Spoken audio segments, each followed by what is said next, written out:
NATO का game plan, Ukraine, Russia और एक ग्लोबल पावर शिफ्ट। चलिए इस वीडियो में जानते हैं। ऑलराइट, नमस्कार दोस्तों, स्वागत है आपका एक और पावरफुल एपिसोड में, जहां हम बात करेंगे जियोपॉलिटिक्स के सबसे इंपॉर्टेंट मुद्दों पर। आज हम बात करेंगे नेटो के नए डिक्लेरेशन के बारे में, कैसे नेटो का 32 कंट्रीज ने मिलकर यूक्रेन को सपोर्ट किया और एक जबरदस्त यूनाइटेड फ्रंट बनाया, लेकिन किस तरीके से ये नेटो अपने 32 कंट्रीज के ग्रुप से यूक्रेन को मैनिपुलेट करने में लगा हुआ है। ऑलराइट, यूएस, यूरोप और बाकी एलाइज अब किस स्ट्रैटेजी के साथ चल रहे हैं, भाई यूक्रेन के फ्यूचर का क्या होगा। बिकॉज यूक्रेन तो वो है कि हमारे यहाँ एक लाइन बोली जाती है कि जिस तरीके से बॉल जब नाली में गिर जाती है तो नाली से गेंद उठाने के लिए एक लड़का रखा जाता है, तो लोग यूक्रेन का उसी प्रकार से इस्तेमाल कर रहे हैं। अब सोचने वाली बात यह है कि क्या रशिया सच में कॉर्नर हो रहा है, या रशिया यूक्रेन को धीरे धीरे जिस तरीके से उनका लैंड मास कवर करने में लगा हुआ है, उसको एक्वायर करने के बाद वो यूरोप में घुस जाएगा।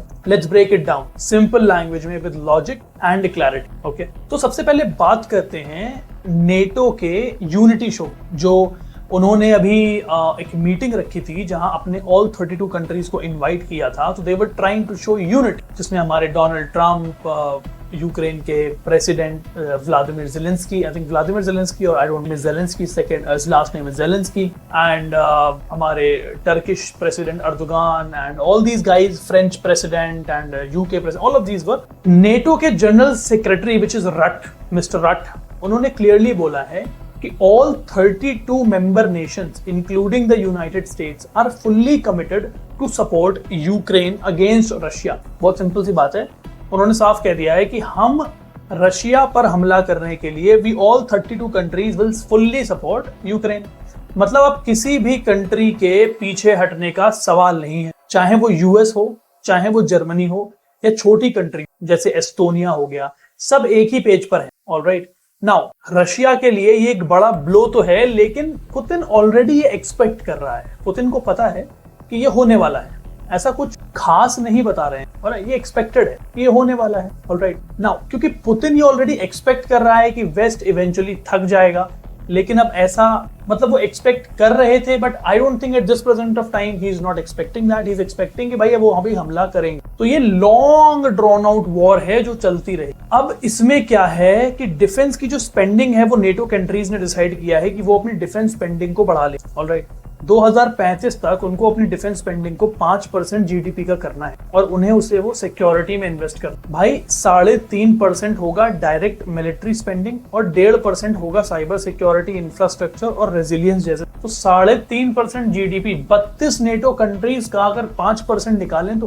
क्लोज टू $1 ट्रिलियन निकलता है। $1 ट्रिलियन आप जरा समझने का प्रयास करिए कितना ज्यादा हो। $1 ट्रिलियन इज टू मच, छोटा मोटा अमाउंट नहीं है। ऑलराइट, ये सारा स्टेप है सिर्फ यूक्रेन के लिए नहीं, बल्कि फ्यूचर ग्लोबल थ्रेट्स को टारगेट करना, जैसे चाइना के अग्रेसिव बिहेवियर को इंडो पैसिफिक रीजन में आपको कंसील करके रखना पड़ेगा। ऑलराइट, बहुत लोग सोच रहे हैं कि क्या यूएस पीछे हट रहा है। Well, not really. यूएस मेरे हिसाब से पीछे तो नहीं हट रहा है, बट यूएस अब यूरोप को ज्यादा जिम्मेदारी देना चाहता है। भाई टोटल नेटो बजट का 64% यूएस पहले सप्लाई किया करता था, फिर यूएस ने कहा I am pulling my hand backward, आप अपना खुद देखिए, खुद खाओ, खुद कमाओ, अपना बिल खुद। बहुत स्पेशली इंटेलिजेंस शेयरिंग और वेपन्स के मामले और एयर डिफेंस सिस्टम के मामले। भाई ये एक स्मार्ट मूव है, यूएस एशिया पर शिफ्ट कर रहा है चाइना के एंगल को देखते हुए, लेकिन यूरोप को वीक नहीं होने, बिकॉज यूरोप उसका एक सपोर्टर रहा है। नाउ नेटो कंट्रीज अब यूक्रेन के लिए सिर्फ बोल बच्चन नहीं दे रहे हैं, अब वो डायरेक्ट मिलिट्री और इकोनॉमिक एड प्रोवाइड कर रहे हैं। उनके लिए ट्रेनिंग प्रोग्राम्स चलाए जा रहे हैं, उनके लिए लॉजिस्टिक सपोर्ट प्रोवाइड किया जा रहा है, डिफेंस इक्विपमेंट डिलीवरी पर फोकस किया जा रहा है। So there are multiple things which are.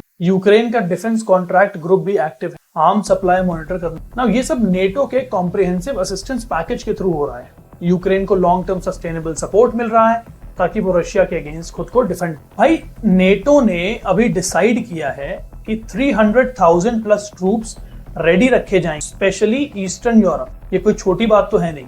इसका मतलब है कि नेटो किसी भी इमरजेंसी के लिए इमीडिएट मिलिट्री रिस्पांस दे सकता है। जर्मनी में एक न्यू कमांड सेंटर भी बन रहा है जिसका नाम है NSATU, which is NATO Security Assistance and Training for Ukraine। ये कोऑर्डिनेशन पॉइंट होगा फॉर फ्यूचर मिलिट्री। नाउ अब बात करते हैं पीस प्रोसेस की, जिसके बारे में पूरा दुनिया बोलती रहती है हमें पीस करना है, हमें पीस करना है। भाई नेटो ओपनली ये कह रहा है कि यूक्रेन को अभी भी मेंबर बना देना चाहिए, नेटो का मेंबर बना देना चाहिए, लेकिन प्लान है कि सीज फायर के बाद पीस फोर्सेस डिप्लॉय की जाएंगी। एक न्यू कॉन्सेप्ट भी प्रपोज हुआ है which is coalition of the village. जो कंट्रीज रेडी हैं वो पीस गारंटी करेंगी, इंडिपेंडेंट ऑफ यूएन या नेटो कोर फोर्स। ये लॉन्ग टर्म प्लानिंग का हिस्सा है सो दैट जब भी वॉर रुकता है यूक्रेन फिर से सेफ और स्टेबल हो सके। भाई प्रेसिडेंट जेलेंस्की ने क्लियरली एक बार ये मैसेज फिर से दिया है नेटो को कि please give a clear timeline for Ukraine NATO membership. भाई उनका कहना है कि अगर यूक्रेन को अभी भी अनसर्टेन रखा गया तो रशिया फिर से एडवांटेज। यूएस प्रेसिडेंट बाइडेन ने भी बोला था कि ये यूक्रेन सपोर्ट एक टेम्पलेट बन सकता है